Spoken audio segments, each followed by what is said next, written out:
Good morning, good afternoon, good evening, depending on whichever part of the world you are in and you're watching the video.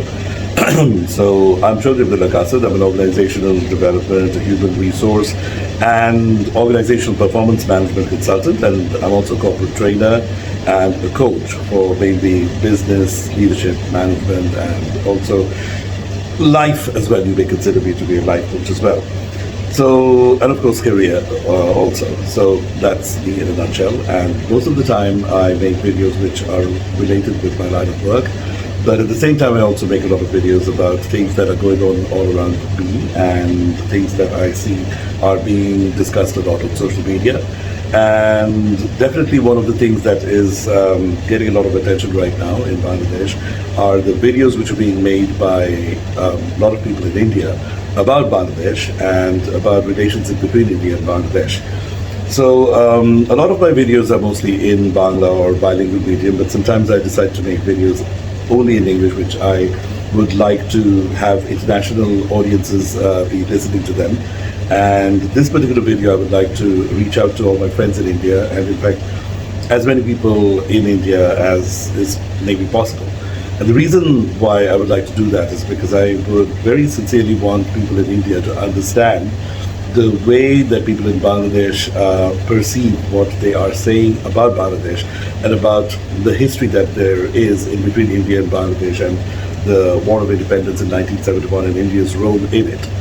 So the thing that is catching my attention, and it is also getting a lot of negative attention in Bangladesh, is the fact that many former armed forces personnel and also a lot of politicians and journalists in India are referring to Bangladesh as a country that they have created, and they continue to say that the people of Bangladesh should be extremely grateful because the country, the independence of the country was given to the people of Bangladesh as a gift in 1971 by the Indian army, by the Indian government, and people in Bangladesh should be looking up to Ms. Indira Gandhi as their mother, the mother of the nation, so to speak. But the point that I would like to clarify, and this is something that I've been actually hearing since the mid-1990s. There was a conference that I had attended, which was in Goa, an ISAC conference in 1997. And over there as well, I remember there was a presentation being made by, it was an international conference and there were participants from many countries. And as a host country, India was making a presentation. And in that presentation, they said that, and we created Bangladesh. And I remember I was one of the main delegates from the Bangladesh delegation that attended that conference, and I protested and I stood up and I said that we're very grateful to India for the support that they gave to our country during the War of Independence, but at the same time we do have reservation about the statement that Bangladesh was created by India, and I had explained the reasons at that time. And since then up to now, there have been 4 international events and occasions in which I have heard this and I've had to step up and set the record straight. And I even did that recently in 2017 and in 2019 twice at 2 HR conferences which were held in Mumbai, global HR conferences. So, it seems to be becoming almost a habit for me to stand up and try and set the record straight. And I would like to do that today on the record, on video, and I hope that this video is viewed by a lot of people in India so that this misunderstanding that exists can be corrected. And I hope that the correction of this misquoting of history will contribute to improving the rapidly declining relations in between the two countries. And I do believe that one of the major factors contributing to this rapid decline in the relationship between the two countries is the fact that India considers itself to be the parent nation of Bangladesh. See, the facts, if we are going to consider it, is that definitely in 1971, India helped our country a lot by allowing people from Bangladesh, or at that time it was still East Pakistan, in war with West Pakistan. So definitely India helped us a lot by allowing people from Bangladesh to go and migrate into India and stay there as refugees during the duration of the war, and a little bit beyond that as well. So about 1 crore or approximately 10 million people from Bangladesh had gone into India, and undoubtedly it was a tremendous helpful gesture from India, allowing those refugees to go into India and stay there for almost a year. So definitely we are very grateful for that support. We're also very grateful for the fact that a lot of people, a lot of freedom fighters from Bangladesh who wanted to participate in the war, who wanted to fight, they went into India in order to get trained for the war, and Indian Army helped to train a lot of people, a lot of civilians of Bangladesh to fight, and they used to impart very short crash courses on how to use different kinds of weapons, and definitely we are also grateful for the fact that India supplied weapons as well. And at the same time, definitely we are very grateful that at the end of the war, towards the end of the war, India, the last 2 weeks, India sent in its troops as well to help Bangladesh. And it is a little bit of an irony that when the Pakistan Army did surrender, they surrendered to the Indian Army and not to the Bangladesh Army. But actually, there are a few technical reasons why that happened, and we need to be very clear about that. See, the thing is, at that point, Bangladesh itself did not have an army, because Bangladesh was still a country of formation, and its existence was still not accepted by Pakistan. In fact, technically, I mean, though Bangladesh had declared itself as an independent country in March, on the 26th of March of 1971, and a government had also been formed by certain leaders who were here at that time. And but the fact is that until and unless you win a war, you technically are not independent. There are many countries where portions of that country claims that it is independent and can even claim that they have their own little government. But that doesn't become valid until and unless you've actually broken out of that country and you've been able to make the country from which you're breaking out accept the fact that you have broken out. And until and unless they accept that, and until and unless they're giving that recognition, the other country actually doesn't begin to exist. And also, there were hardly any other countries of the world who had granted, they hadn't yet recognized that a new country called Bangladesh has been created. So the armed forces that Bangladesh had, or well, controversially, you may consider that it was East Pakistan. So the armed forces was still not of Bangladesh. The armed forces, the Pakistan Army, still viewed the armed forces of Bangladesh as still being a part of the Pakistan Army. But it was a portion, it was a regiment that had rebelled against the main Pakistan Army. So Pakistan Army, in the eyes of Pakistan Army, the Bangladesh Army of the time, which was being led by General Osmani, was still viewed upon as a mutineering force, as a group within the army that had mutinied against the mainstream army. So they were really not in a position, or they didn't feel comfortable to, or they wouldn't want to, out of their ego, they would not want to surrender to a group that they felt had mutinied against them. So that was one of the major reasons that they opted to surrender to Indian forces instead of to the Bangladeshi forces. So that was a major reason. And also the fact that in Dhaka, the presence of the Indian army was a lot bigger and stronger, and the Bangladeshi armed forces, or let's say the East Pakistani armed forces that had mutinied against the mainstream Pakistan army, was scattered all over the country, and they were not that much concentrated in the Dhaka region also. And General Osmani himself, as far as history goes, was in another part of the country, most probably it was Sylhet.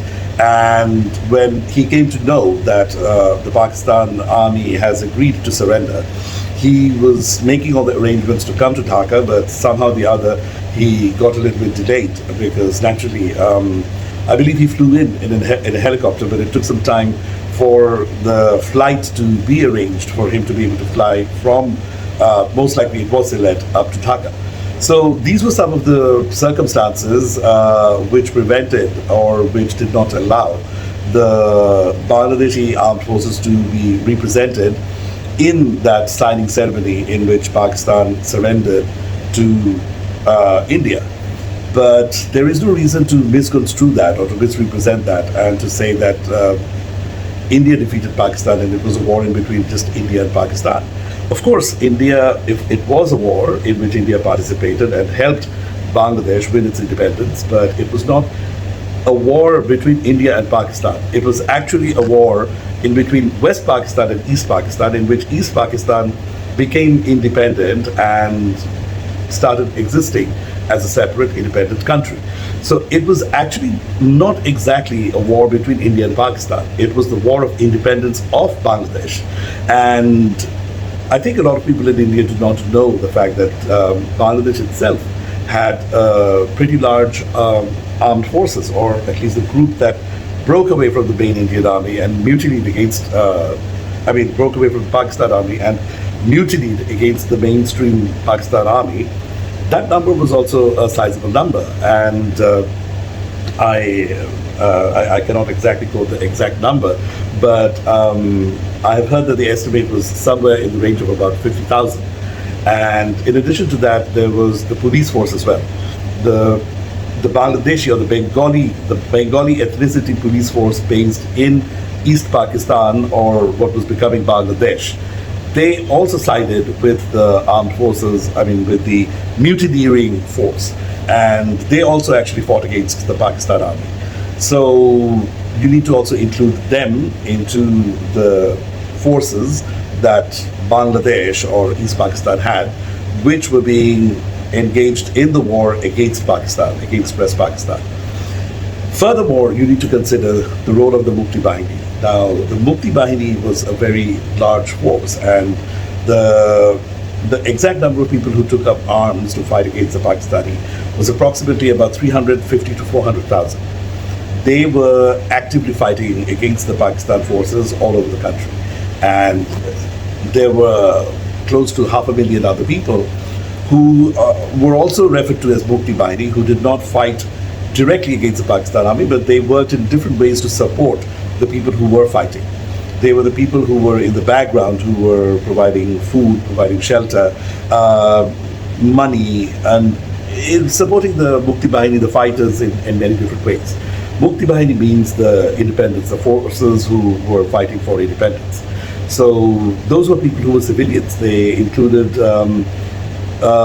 people, young boys as young as only 12 to 13 years old. A very large number of the people who were fighting in Mukti Bahini were actually between the ages of 15 and 17, 15 and 18. They hadn't even completed school.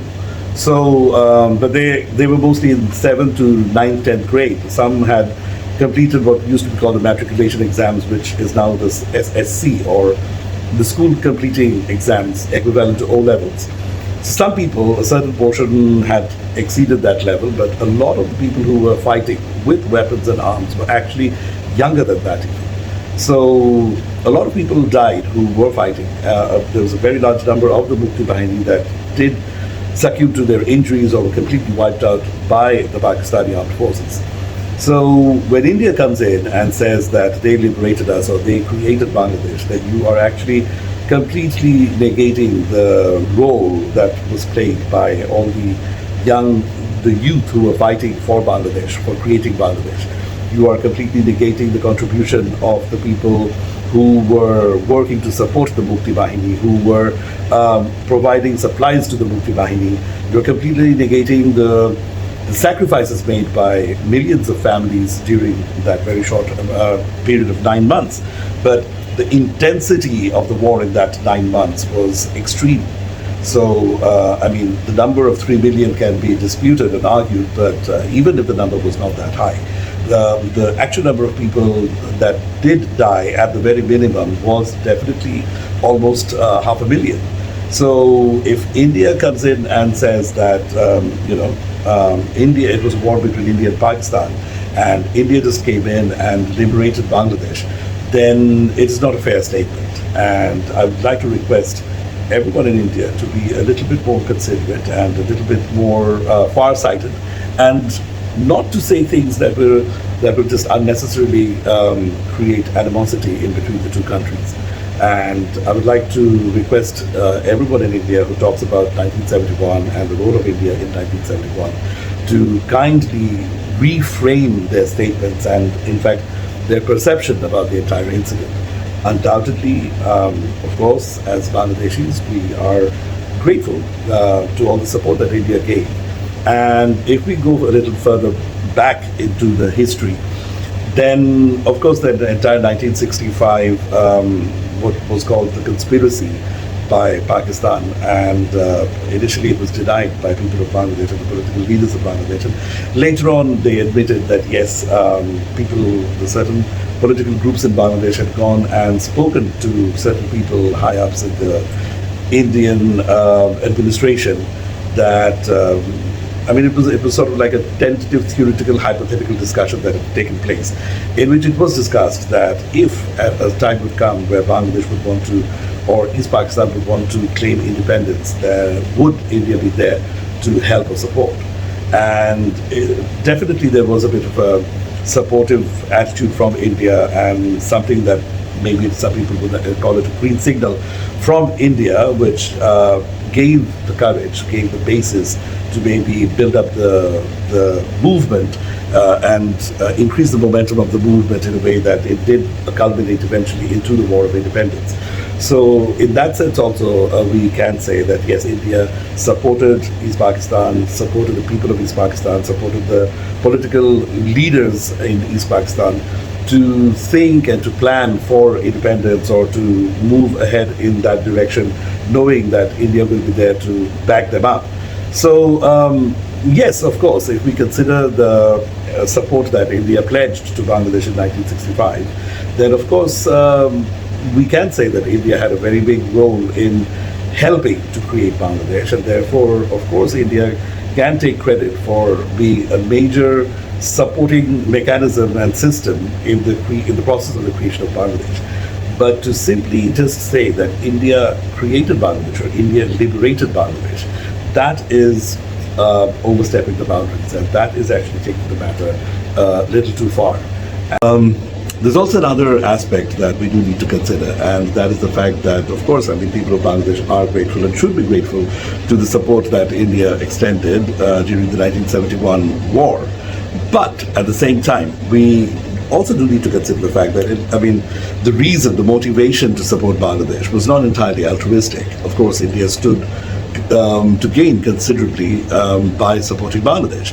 If Bangladesh were to become independent and were to remain in good relations with India, then they would definitely be reducing the threat that Pakistan as a country was posing to India by sandwiching it in between itself, because Bangladesh used to be a part of Pakistan, and Pakistan was there where Pakistan is, and India in between, being sandwiched by Pakistan on two sides, was not feeling very comfortable because of the fact that they didn't have good relations with Pakistan, and so they did not wish to have a hostile neighbor on either sides with whom they did not really have a good relationship from the very start, from the very point where the two countries began to exist.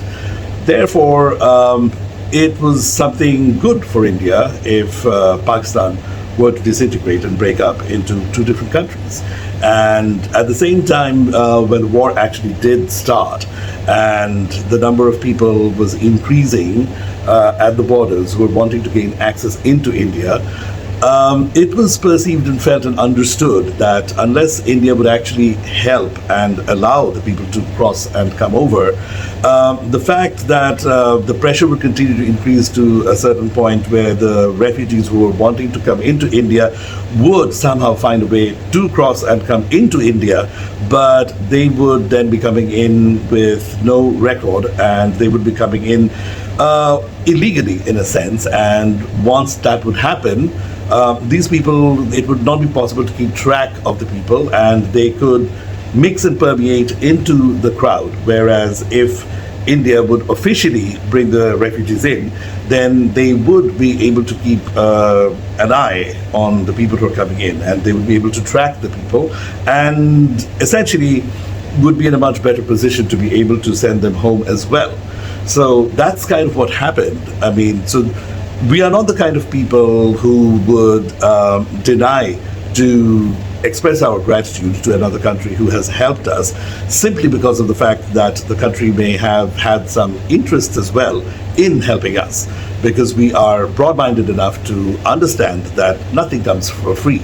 And if somebody is assisting us in any way, for any reason, and not just when we're talking about global politics or regional politics, even in day-to-day life as well, a lot of the times when someone is helping another person, or maybe one organization is helping another organization, there is usually some form of a give and take that is happening over there. It may not be very obvious, it may not be on the surface, it may not be stated very clearly that I am extending this help and I want this in return. But there are a lot of things which goes unsaid, and there is a certain degree of, the country or the person who extends help to another person does expect at the very least a certain degree of gratitude, or creating a sense of obligation upon the other person, or the person would want that in certain situations I could ask for some kind of help or favor from the other person, and the other person would feel obligated to help me out and to support me because of the fact that I have helped and supported the person. So undoubtedly, when you actually maximize that example, when you augment that example to a national scale, to a national level in between two countries, then of course we cannot expect that India would be helping us out simply from the goodness of its soul and mind. Undoubtedly, there would be some interior and inner reasons for which India would be extending that support to us, and that's fine. We don't mind that. And even when we do recognize that, of course, there were some other reasons for which India supported us, we do not shrink back from expressing our gratitude to India. But the problem arises when India says that we need to just blindly accept India as the parent of our country, as the country that created us, as the country that handed our independence over to us. So we definitely feel very offended when India says that, people of India say that. And at the same time, I also want to make it very clear that in many parts of the country, the Pakistani army, the Pakistani forces were already surrendering to the Bangladeshi Mukti Bahini. There were portions of Bangladesh that had already been liberated a few days ahead of 16 December. There were certain portions of Bangladesh where the Pakistan army had retreated. Certain parts in North Bengal, certain parts in Mymensingh, Tangail, the Pakistan army had already retreated away from there.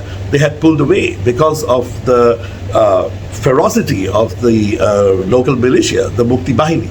And there were certain groups, I'm not going to name them because of the fact that there are some political controversies now about mentioning the names of certain people, but there were people who later on became affiliated with certain political parties, but during that time they were not so much politically affiliated. They just came up as young people and they brought other people together and they formed groups in the Mukti Bahini, and there were some groups that had as many as 30,000, 40,000 youth. And like there was of as many as 30,000 people, and those groups wrought absolute havoc on the Pakistani army during 1971 in certain parts of the country, and they did decimate the Pakistani army in certain parts of the country, and that happened even before the Indian army set foot into East Pakistan, or what is Bangladesh today. So when India makes a statement like that, saying that, you know, India came in and created Bangladesh, the implication is that the people of Bangladesh were not doing anything except for crying for help. And that is definitely not the case. So we need to make sure that when we are talking about history, we do not try and claim complete credit for something that other people also have a lot of contributions in. So I just thought that in this video, I do need to make all these things clear, which I hope will help many people in India to have a clearer understanding about what exactly happened in 1971. And I would hope that they would not be continuing to make the mistake of claiming that Bangladesh was created entirely by India as an act of benevolence and mercy. And first of all, it was not entirely an act of benevolence and mercy. And secondly, and most importantly, it was not entirely created by India. If you would like to talk about this whole thing that happened in terms of whose progeny or child, or when we're talking about parent and who should be considered to be the mother of the nation, etc., etc., the notion is for Bangladeshis to consider Indira Gandhi as the mother of the nation. A lot of Indians are saying that nowadays. So the point I would like to make is that, of course, India can be considered to have been a great hospital. India may be considered to have, been a great doctor. Indira Gandhi, the Prime Minister of India at that time, may be considered to be the doctor who helped deliver the baby. But undoubtedly, the people of Bangladesh gave birth to Bangladesh. So that is something that we definitely shouldn't cloud up. We definitely should not be confusing history and masquerading that fact. And that's something that I felt that I definitely needed to clear up in this video. And I believe that Bangladesh as a country needs to maintain good relations with all its neighbors, not just India. And we do need to move on from the animosity and the hatred and all the negative sentiments that existed in between Bangladesh and Pakistan. And there should be ways in which the two countries can collaborate in economics and economic activities, in business activities, and it should be moving forward as a lot of the countries in Europe are working together with Germany. Countries like Vietnam and Japan are working together with the United States of America. America and Britain have a long history of animosity, and yet they're working together very closely as the closest of allies.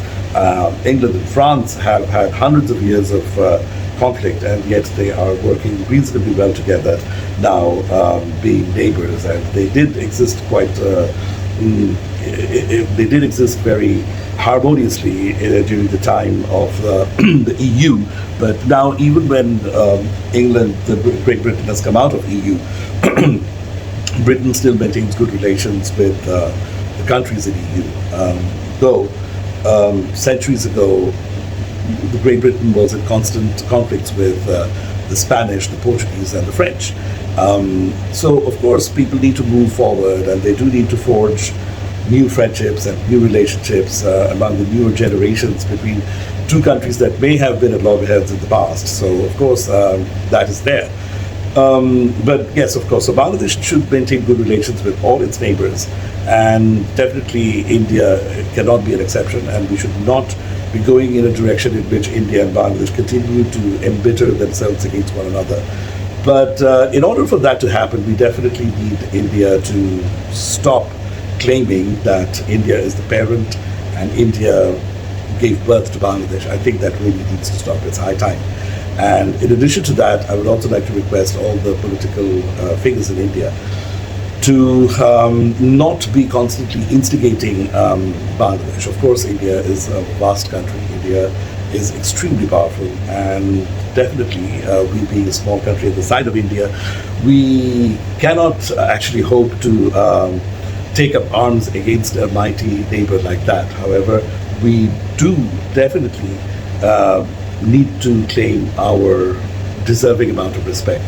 We cannot remain as a country which is like a slave or a vassal to a bigger country. We cannot be like a tribute providing ancillary state under an empire. So we do need to exist independently. We do need to exist with our own sense of dignity, and therefore we definitely cannot be dictated by India to do certain things, to not do certain things, who we should be friendly with, who we should not be friendly with. So those are things that we should not be dictated by India either. But at the same time, I mean, if we do have certain friendships, or if we do develop certain economic ties with countries that India is not having that much good relation with, It may be something that India may not feel very happy about it, but it should definitely not be something that India should be using to create difficulties and problems with Bangladesh. I mean, there are a lot of things that, even we may not like our friends having reasonably cordial relations with some other people that we may not like, but in a civilized society, we need to coexist that way. We need to not be that much perturbed or bothered. And the same applies for regional politics. And I believe that it is very important for India to allow Bangladesh to exist independently and to stand on its own feet and to take the decisions that it needs to take for its own benefits and welfare, as long as Bangladesh is not creating any direct difficulties or problems with India. And I'm sure that Bangladesh has no intentions of doing anything like that if India is not going to do anything like that with Bangladesh. So we both, of course, we are a much smaller country and we do not aspire in any way to have a bitter relationship with a giant like India. But at the same time, we definitely require India to show us a little bit more respect. And having said that, and looking forward to a scenario in which all the countries in South Asia, basically the SAARC region, that we could all start to function much more cohesively, with a lot more unity and with a lot more mutual respect for one another. And I look forward to the time when we can maintain our own individual identities and sovereignty and yet learn to work as a team, as do the countries in Europe. And looking forward to that utopian and maybe idealistic vision of a wonderful, cohesive and united South Asia. I would like to wrap up this video blog of mine, and I just want to thank everyone who's watched it so far.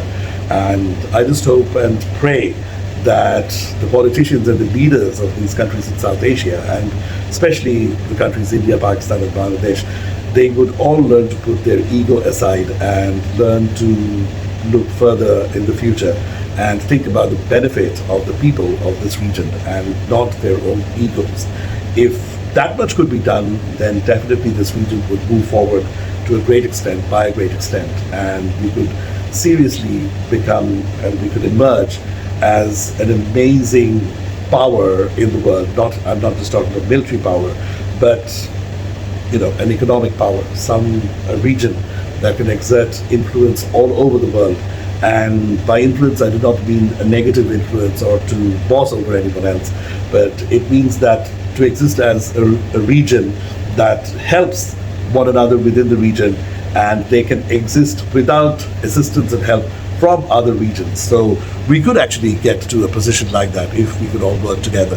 And that's the ultimate vision and dream that I believe every politician in the region should have and should work towards in order to have a better future for the people of this region.